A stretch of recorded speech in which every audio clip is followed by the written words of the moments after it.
We live in a fantasy world now. Reality has been destroyed. This is the time that we really need to pay attention. The probabilities are overwhelmingly on gold's side. That is the best environment to see gold increase its value. Welcome to Palisades Gold Radio. I'm your host, Tom Bodrovics. Joining me today is David Hunter. He's a Contrarian Macro Strategist with 48 years experience, and he also writes a quarterly letter by subscription. Thanks for joining me today again, David. Yeah, hi, Tom. Thanks for having me. Merry Christmas. Yeah, we're almost there, and it's it's a real marker to be able to kind of get to speak with you every quarter and going into the end of the year here. I want to maybe start by getting your thoughts. Coming into the end of 2021, has there been anything that surprised you about this year in the markets and their reactions that we saw?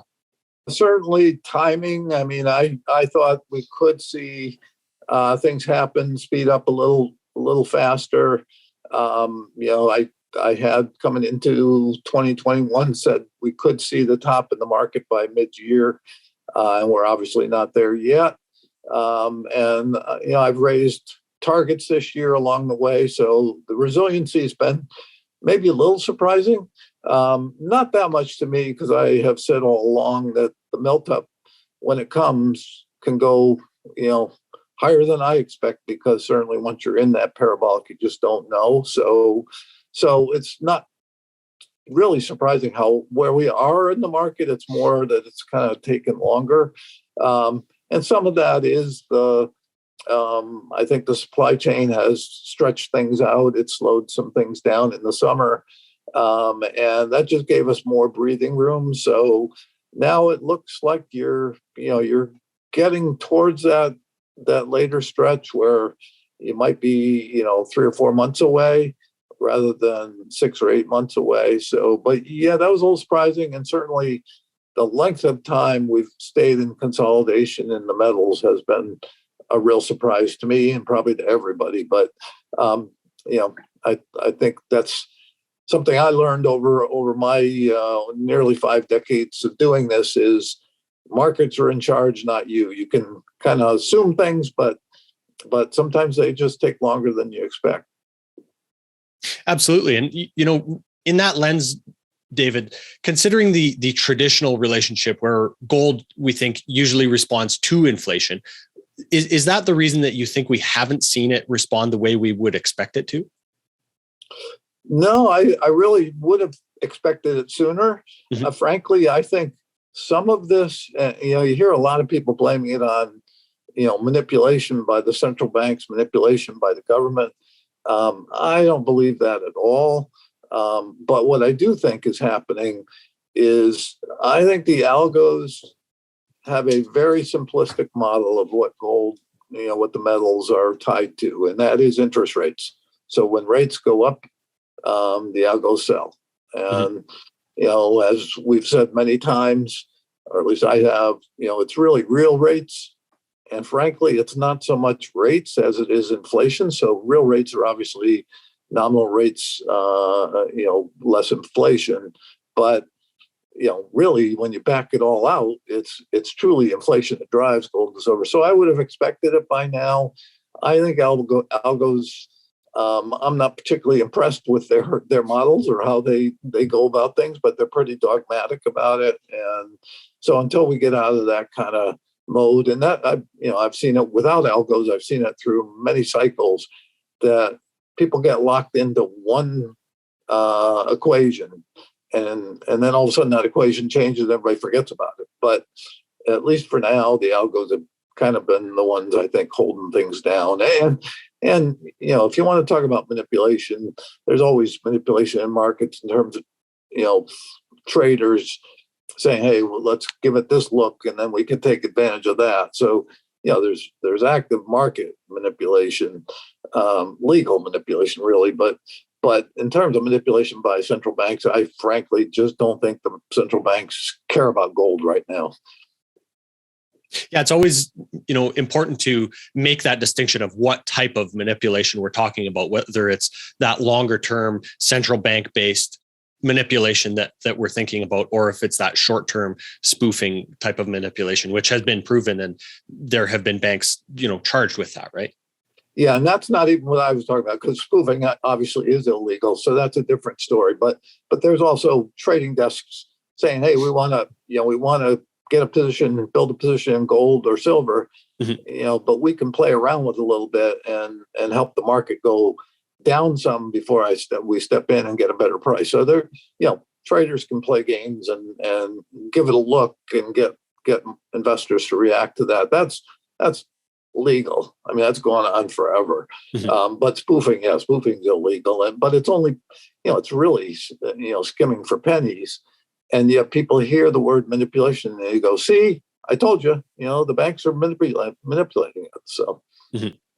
So, David, considering the long-term experience that you have, what have been some of the relationships that gold has played? Going up with, as you said, real rates or inflationary expectations. How has that changed over the years to you? Yeah, I don't know. I haven't really focused on that. I mean, I believe it is an inflation-driven market. I also think it is very much a dollar-driven market, or currency-driven market. So in whatever currency you're investing, if the currency is going down, it should appreciate. So I still am a very big bear on the dollar here, and I think that will be a driving element. Other than that, I mean, obviously the big time in gold early on was going back to the 70s and early 80s, and that was inflation driven, no question about it. The period between 2001 and 2011 was a great run, and some of that was I don't know, actually, when you think about it, because it wasn't an inflation period, it was a disinflation period. I guess it was probably and that's probably where the rate tie-in came. People kind of determined that was what drove it then. I just view it as, if we think the last year's been a long consolidation, from 1980 to 2000, basically 99, and then a double bottom in 2001. You basically had a pretty long consolidation there, and we broke out of that. And what really drove the metals, in my opinion, is technically it broke out, and then it kind of took on traders love that. When they see the momentum, they just chase momentum, and it keeps going. So that's really what we have to wait for here too, is once it finally gets out of this consolidation, I think you will see a lot of people come back to it. So, David, considering, since the last time we saw that spike that we were just talking about in gold, and thinking about momentum trades, as you mentioned, we saw Bitcoin and other cryptos hit all-time highs this year. Do you think that this has taken a great amount of capital flow away from the metals?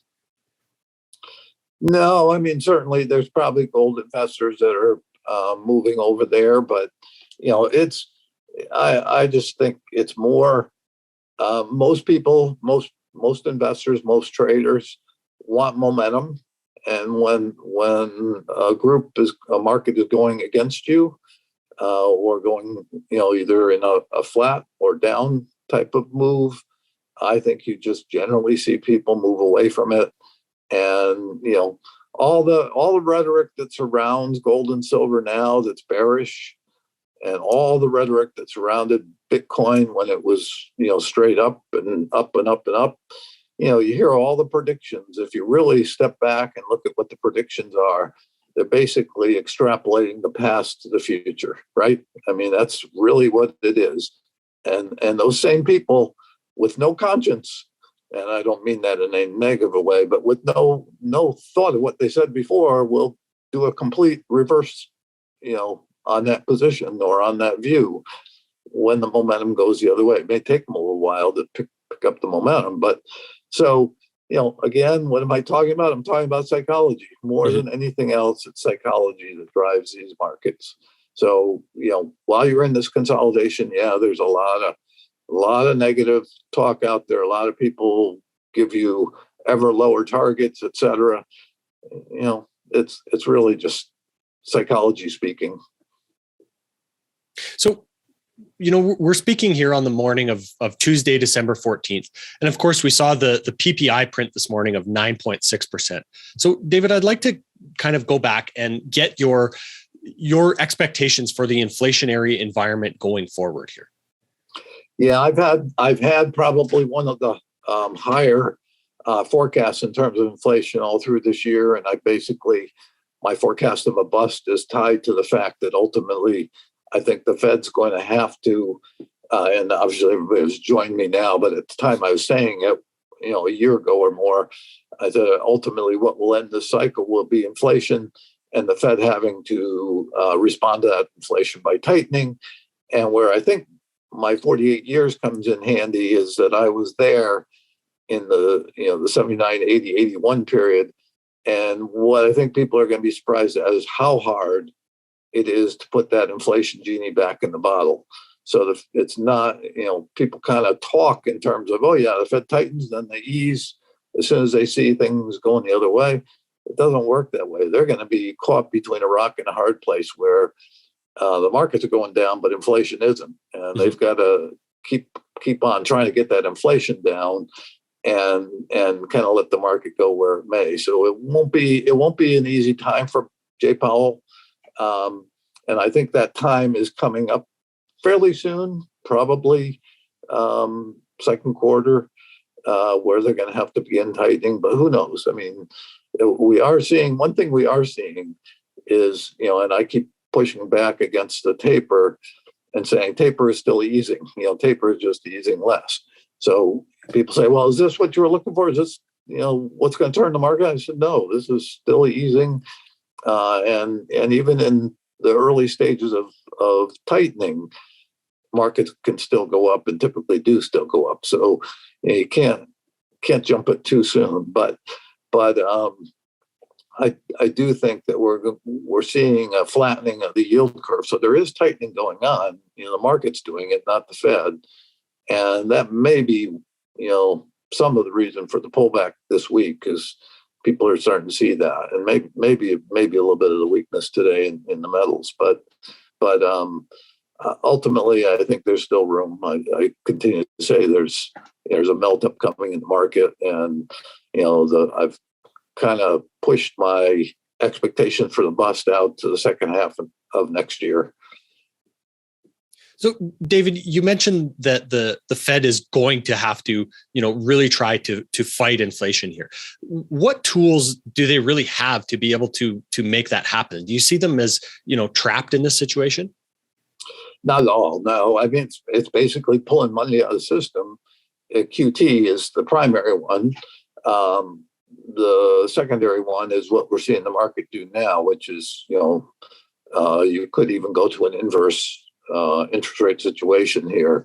And it's not so much, I don't see obviously the Fed raising Fed fund rates up to a level that they'll be higher than the 10-year. That's not going to happen. But as you're seeing, 2s to 10s are flattening. At some point in the next 3, 4, 5 months, that's going to probably be a negative yield curve. That tends to really turn things around, slow things down. Certainly will hit the markets.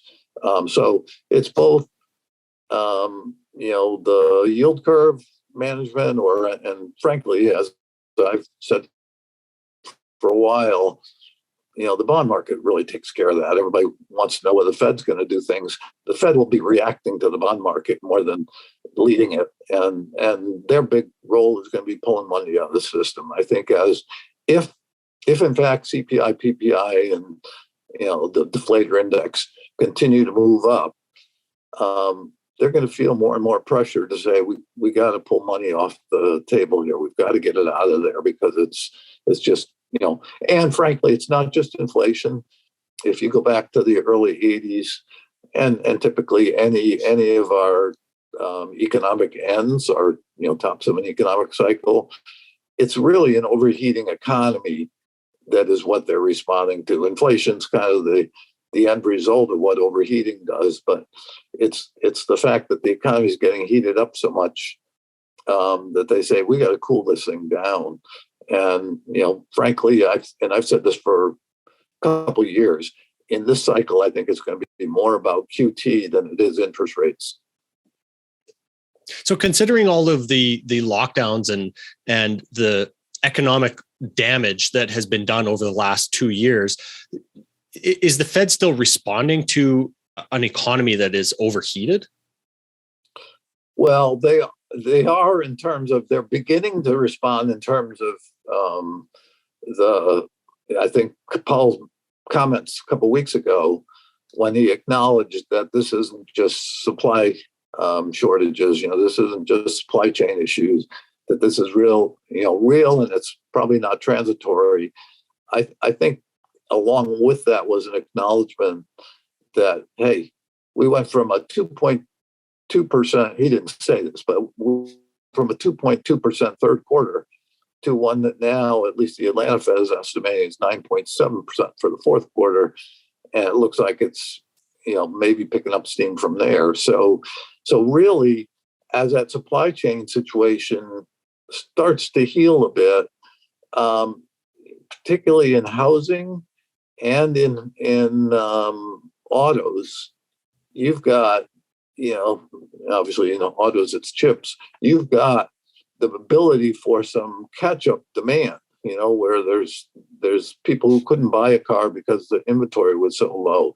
There was people who, home builders that weren't building houses because lumber was so high. Now you're seeing some of the catch-up in that, and I think that carries into the first quarter. I think the Fed recognizes all of that and is really worried about it in terms of, how much sustainability does that have? And how much does that push inflation into something that doesn't stop? Mm-hmm. So, David, how does oil fit into the picture to feed or cool these inflationary pressures as well? Yeah, that's a good question, because I think the interesting dynamic here is that, and I think pretty alone at $85 on oil and saying I think we've seen the peak of the cycle oil price wise. And I got beat up pretty bad on Twitter. People thought I was crazy and, it didn't make any sense. We were going to $100, et cetera. But I think supply is beginning to come out. And I think so some of that run up to 85 was somewhat artificial in that everybody held back supply, not just OPEC, but our companies here. And I think so that was part of my thinking, was that we were going to see supply come out, and that, it's discounting the future, and basically, all the good news was in oil. So I think now we're in a range between 60 and 75, and probably going to see a drop from there at some point in the next several months. That argues that you have one thing at least that has been a big driver of inflation that's going to be actually softening that inflation or pulling it back down somewhat. So I don't know how that will all work together, because I have a forecast of copper going to $6 here in the next 6 months. So you're going to have cross currents where you have most of the commodities going up further and up sharply in some cases, and oil going the other way. But gasoline and oil obviously have real impact on consumers. So I think you could have kind of an interesting period here where I'm not sure how inflation expectations shake out with that dynamic, but I do think oil has had its day and is my forecast for next year's bust is that oil will fall into the 20s. So I do think there's a lot lower oil coming, but not in the next few months. The next few months, it's probably somewhere in the mid to high 50s up to 75. Mm-hmm. You mentioned copper there, David, and you and I have spoken before about this, this possible commodities super cycle. So is copper, one of the standouts to you in that cycle coming simply because of the transition to the green future, or is it just commodities in general that are going to really do well because of the industrial recovery that you have told us about? Yeah, I think the prospects for copper are very exciting. So it's kind of both. I do think, by the way, I don't think we're in that commodity super cycle yet. This is kind of the precursor to it.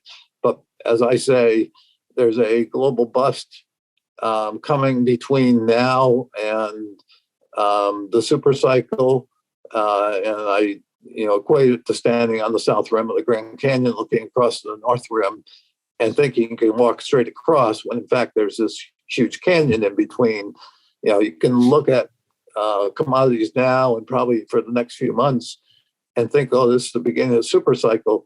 But then you have what I'm calling a global bust that I think is the worst downturn in the post-World War II era, standing between here and there. So I think the supercycle starts after the bust, probably late 2023, and carries through the end of the decade. And it will surpass the highs of commodity prices this cycle by a long shot. I mean, some will double, triple, quadruple, et cetera.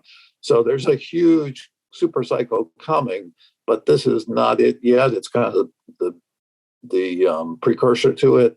And I do think it will cover commodities across the board. Ag commodities will be very high in the next decade. I think oil goes to $400 a barrel. Gold and silver can go to $400, gold to 10 or 20,000, who knows? And zinc and iron ore, et cetera, will go through the roof. Steel. So I think we will have that super cycle, but I just caution people it's not a straight line from here. And in terms of copper itself, I say we're in the low fours now. I think it can go to $6 in the next 6 months. In the bust, it could go back to $2 or even lower. And then next cycle, pick a number. I don't know whether it's 20, 30, 40.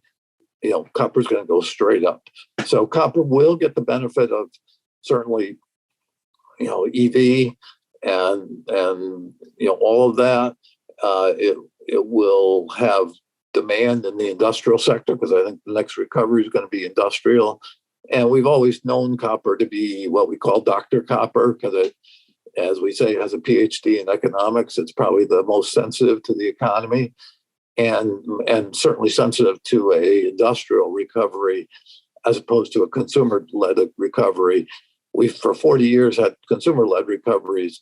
This next one, I think, is going to be more like the 1970s, where it's very industrial driven, and certainly part of that industrial recovery will be, the whole electric vehicle area and batteries, et cetera. So copper is going to certainly see demand through the roof. So, David, when we hear you, give us these predictions of $400 silver and $10,000 plus gold, is this due to the fact that the U.S. dollar is going to be, so devalued in that environment? It's certainly that'll be part of it, but it's really going to be global demand. What we really are looking at is if you really look back to even before 2020, but if you look back to March 2020 and how central banks around the world responded to the pandemic, I mean, I think we skirt over the fact that we went from back in 2008, we had $875 billion in a Fed balance sheet, and today we have $9 trillion, and most of that $9 trillion, certainly, 5 of it is since March 2020, and then you look around the world, and certainly, similar things, maybe not as big as the Fed, but certainly every central bank pushed money out the door in big ways. Some of that's impacting right now, but it's going to impact for years to come. And then, as I say, if we get this global bust that I'm talking about, there's only one way they can respond to. And by the way, that global bust can be accompanied by what I think could be the worst global financial crisis in history, meaning banks free falling, failures everywhere. The only thing they can do in a timely fashion is print money, shove money out the door as fast as they can, and declare moratoriums and all kinds of things. You're going to see, if we think the last $5 trillion came fast, then the next, and this is just the Fed, the next 10 or 15 or 20 trillion is going to come faster. Mhm. And then with a lag, I think that just explodes. And again, we're going to see proportionally similar around the world, including People's Bank of China, et cetera. Every central bank's going to have to be flooding the system with money. Initially, it's doing it into a vacuum of a free-falling financial system and a bust. But with a lag, that money starts really building up demand. And the reason I think we get an industrial recovery, first, the bust is going to hit consumers pretty hard, so they're going to be digging out. But secondly, accompanying that money, because that money doesn't do anything without help, will be massive fiscal spending, massive fiscal stimulus. And most of what is that fiscal stimulus going to look like? An awful lot of it is going to be infrastructure. So whatever we've done in infrastructure now, they'll just make it even bigger. They'll buy a lot. And, our whole electric grid needs, transformation, et cetera. Our rail system, our airports, whatever they've done now. And I'm not saying this is good for the long-term future, but I think it's inevitable. And so I think all of that is going to just, have an awful lot of money chasing few goods. And what does that mean? That means inflation, and inflation, particularly in commodities.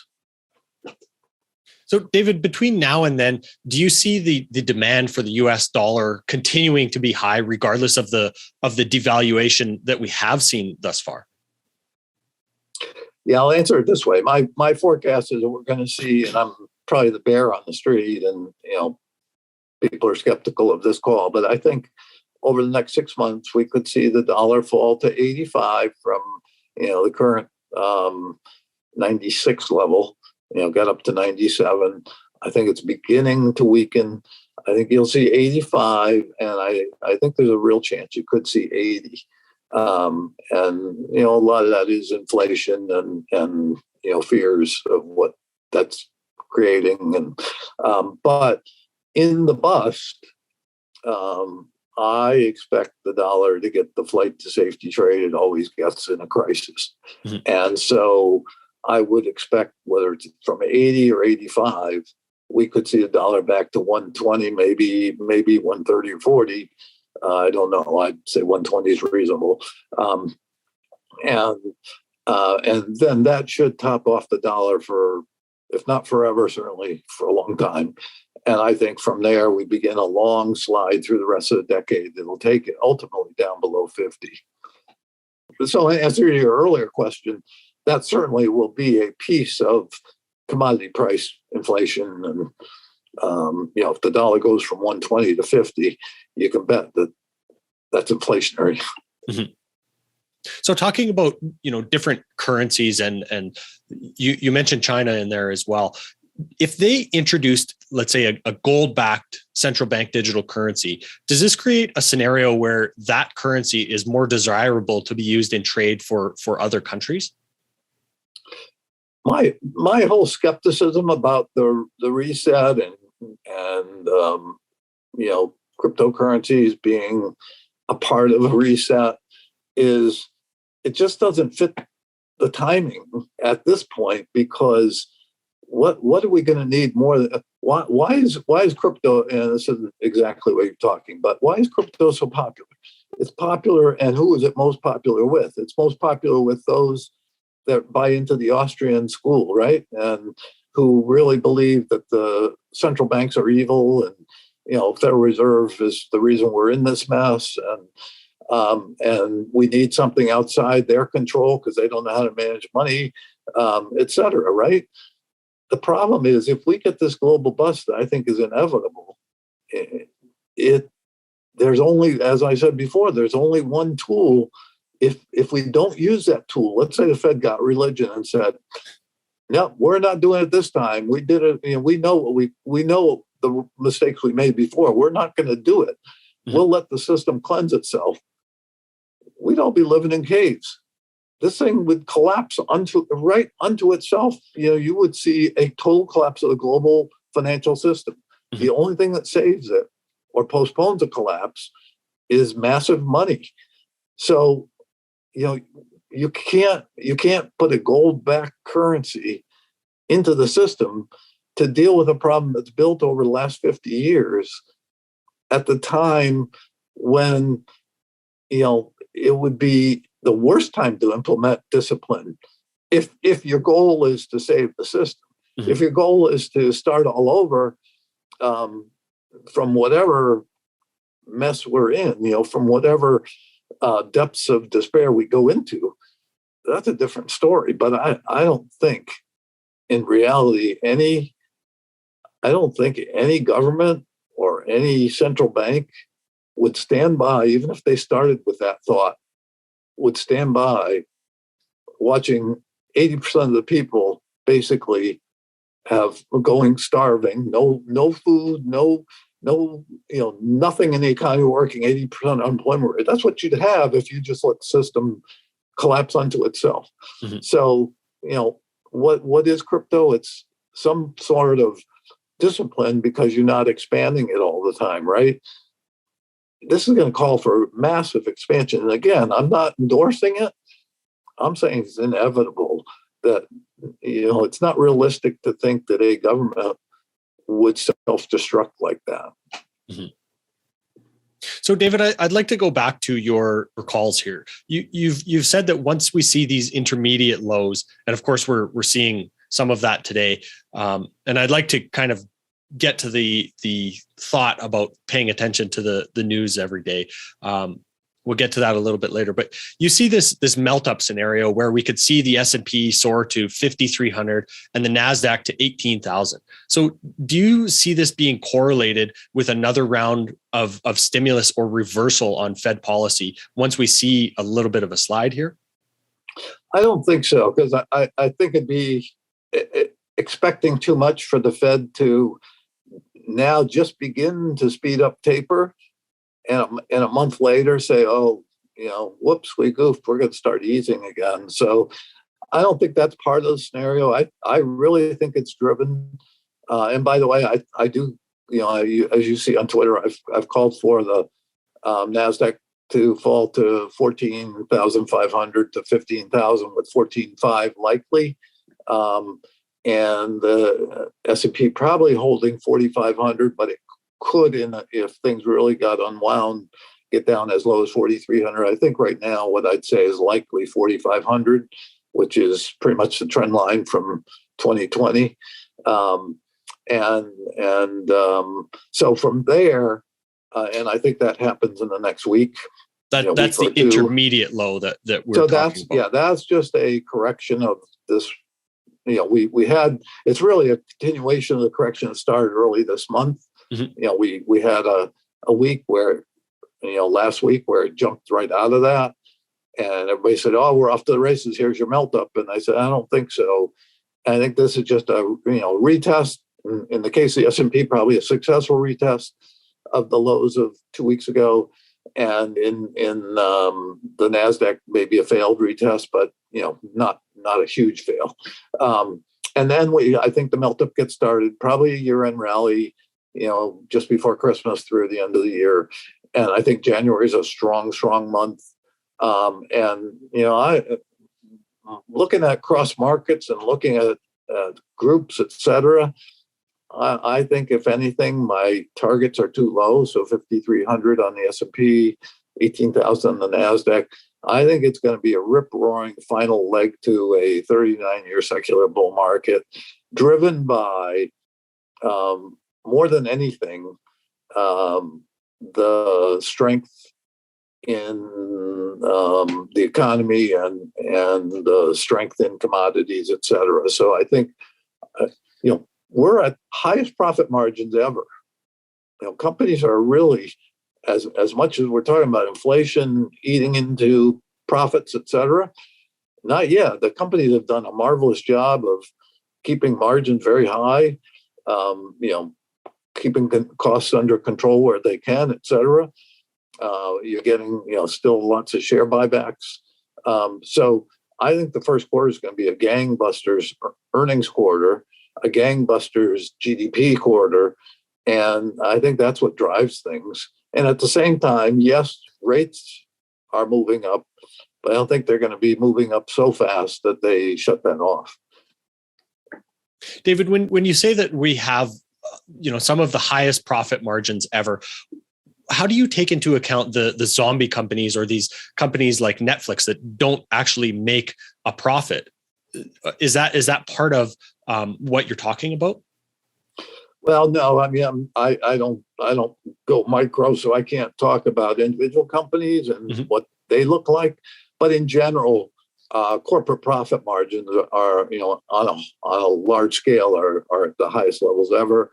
You're always going to have zombie companies, and in this cycle, probably more than ever because of the leverage in the system. Cash flow is a big part. So, for those that analyze companies, they could answer this much better than me in terms of, whether it's earnings or whether it's cash flow. There's, companies doing very well. Now, I acknowledge, in fact, it's been part of my story for a long time. The pandemic makes this this recovery is a really different recovery, meaning the recovery from March of 2020. There's still huge imbalances in areas of our economy and in areas of in the haves versus the have-nots. That's part of the story of why we're going to have a bust. You can statistically look and say, wow, we're in great times. And, been people of late, including the president, saying, we're in a great economy. And yet there's a lot of people left out of this and a lot of companies and industries and things left out. So I don't mean to say this is, everything's all wonderful. All I'm saying is that I think from a statistical and earnings standpoint, we're in that place where I think the momentum is going to just pick up speed and you're going to see the market follow that.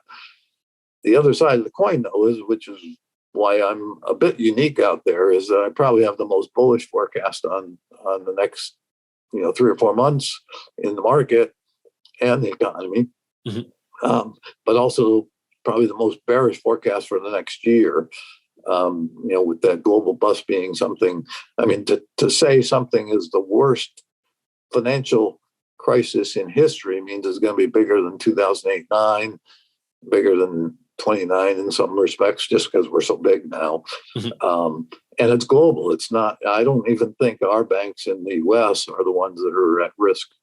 Particularly, it's up your way. Your banks are in much worse shape than they were going into 2008. Australia, Europe is certainly in really bad shape banking wise. And Asia. So I think it's a global story. I focus obviously on the U.S. in terms of markets, but we're at extreme imbalances in lots of ways. So once we get this global bust, as you call it, David, is it going to be a long drawn out affair, or is it going to be a relatively shorter dramatic crash that we see all these banks fail and it's just a real domino effect that lasts maybe a couple of months before we see the bottom? Yeah, I've used the term global deflationary bust for many years as what I thought this cycle would end in because of leverage in the system.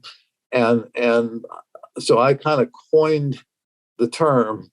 Bust is obviously a term that's been out there forever, but I use it specifically to define an economic downturn that is worse than a typical recession, worse than, in some ways, than the Great Recession, but not long and drawn out like a depression. So in some ways, does the damage of a depression or feels like a depression, but is not like the Great Depression lasting many years. So I think it'll be contained within a year. And actually, because of the leverage, it speeds everything up. It almost says that, both the unwind and the reaction to the unwind have to happen immediately or fast, just because it is so leveraged. So I think almost because of that, you can expect that, let's say it starts second half of next year, you can expect it probably is pretty much over by the middle of 2023. And that we begin, not that it'll feel like it, but we may begin a recovery by the second half of 2023. So, David, considering the long-term perspective that your experience affords you, do you not worry about the day-to-day noise that we often see? And are there any indicators that you watch closely to confirm your read on the markets here? Yeah, it's probably one of the biggest friction points out there is, I've got 125,000 followers on Twitter, and most of them are silent. Probably the most vocal ones, in addition to the trolls, are trader types, people that have, and some experienced traders and some just retail people that think that's how you invest, and they react to day-to-day news that I could care less about. I just keep saying it's a discounting. Markets are a discounting mechanism. That means they're discounting things months in advance. Now, that doesn't mean there isn't influence based on like today's news, on PPI, et cetera. Of course there is. But in terms of the trends, in terms of the longer term forecast, the day to day, I tell people turn off your screens and ignore it. Mm-hmm. There's way too much noise, and that's what I call it, is noise. I use the term ignore the noise, because I think it's counterproductive to good investing.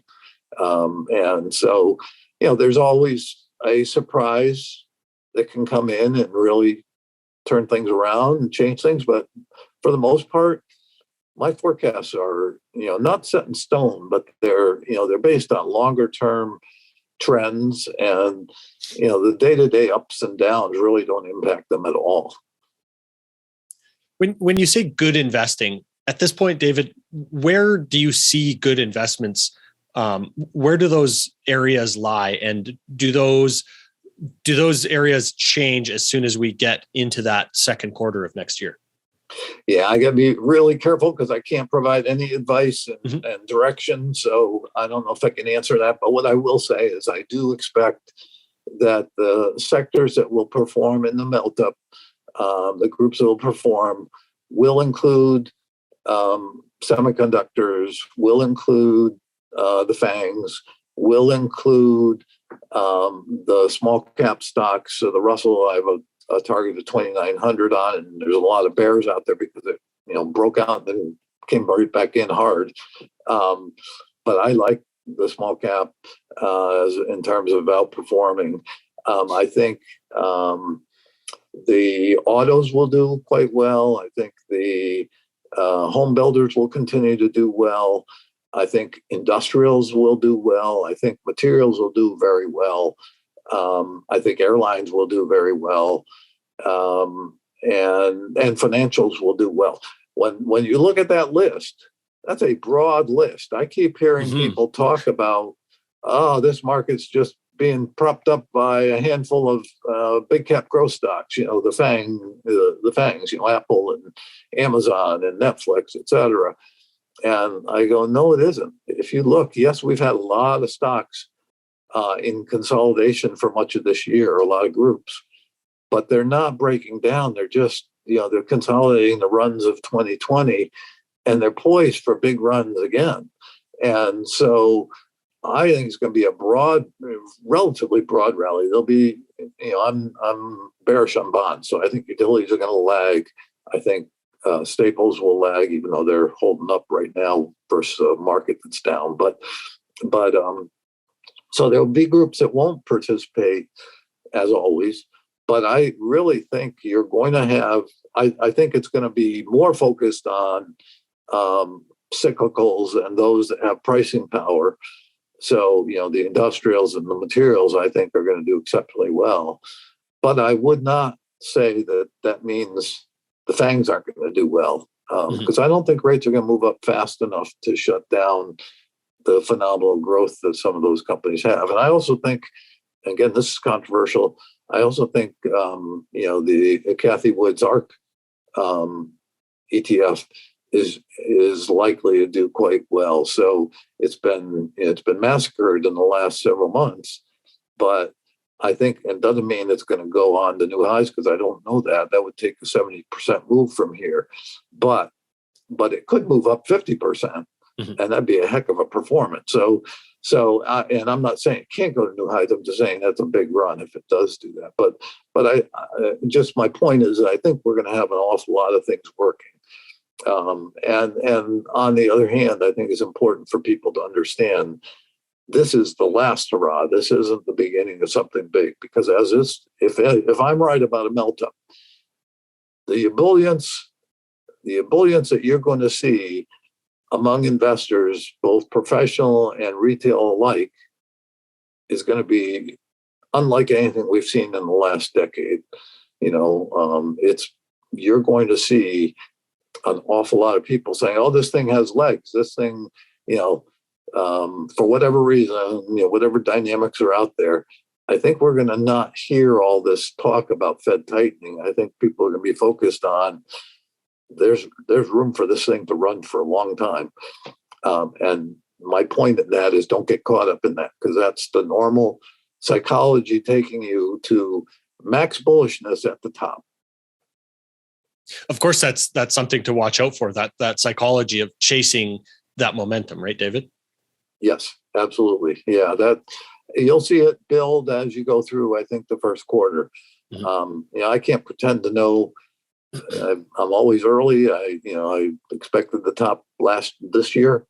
So it could stretch further. I'm not saying that it's going to necessarily top out first quarter, but if you see a parabolic here where it really gets going, those things generally burn out pretty fast. It doesn't mean you have months and months to run. It probably, if this thing goes vertical, it probably tells you you're within the last month or two of the top.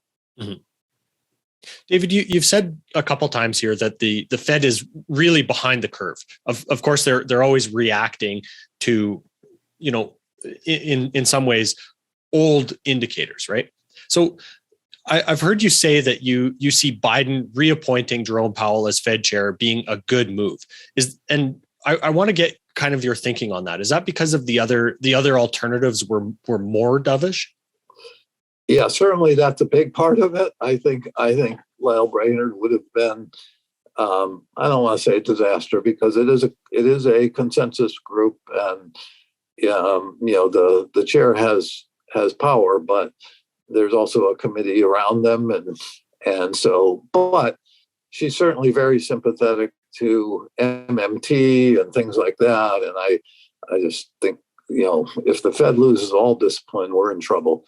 So I'm glad Biden reappointed Powell. I'm in a funny spot because I tell people a lot. I'm not endorsing. I'm just telling you what's going to happen. Mm-hmm. And it's sort of the same thing with Powell. I think for the job he was handed, I was very critical of him in his first year as a Fed chairman. He was, some of his comments were hurting the markets and were counterproductive to just do your job. Your talk is what's, messing things up. He got religion. He learned fast. And I would say March 2020, I wouldn't wish that job on anybody in March of 2020. And if his job was to stabilize things and get things turned back in the right direction, he did that in a big way, and he did it fast. Mm-hmm. And I think he deserves a lot more credit than he gets for that. And the way he has handled the meetings since then and the conferences that come out afterwards, I think he's done a very, very masterful job. And he gets lots of criticism from all those people that think the Fed's just holding up the markets and all they care about is the. No, he's looking at an economy that has a lot of imbalances, and he has to try to provide it the liquidity to make sure it doesn't go the other way. I give him a lot of credit for that. On the other hand, in the end, I think this all ends in a collapse. So, am I cheering on? I think anybody in that role would be forced to, like I said, if you want to do what the Austrians want them to do, one way or the other, and get discipline, you just have the collapse sooner. Mm-hmm. So all they're doing probably is stretching it out, but at least in stretching it out, you have some hope that new technologies and lots of other things come along, and we can solve some of our problems that way or whatever. But frankly, you know, just speaking of the U.S., but you could speak of Canada, you could speak of Australia, you could speak of, you know, China, certainly, you could speak of Europe. You know, this is a disaster waiting to happen. You know, we are borrowing from our future in such a way that it's impossible to ever think that equation can be solved. And, you know, ultimately, if I'm right that we go from bust to a hyperinflationary cycle by the end of this decade, you can't have the debt we have today and have high double-digit interest rates and solve that equation. You can't. Mm-hmm. It ends in collapse, in my opinion. So you know, it's kind of a long way of saying I think Powell, for what he's being asked to do right now, is doing a very good job. Is that in the end going to lead to something positive? No. Mm-hmm. You know, but I don't think it's his fault. I think you can lay the blame of this on every administration going back, and not just the U.S., but you know, you can lay the blame on all of us basically, because we borrowed from our futures to live for today. We, you know, I know in this country, revenue sharing, people think that's a positive thing. It's like, why should somebody on the East Coast borrow money from somebody in another state to build their sidewalks? That's how it works. You know, we can go to the government and get grants, get revenue sharing, and also, but basically, you know, why are we not living within our means? And, you know, it's a whole different philosophical discussion, but basically that's been going on for decades and decades. And what has happened now is it's accelerated to such a level that it becomes inevitable that it can't be sustained.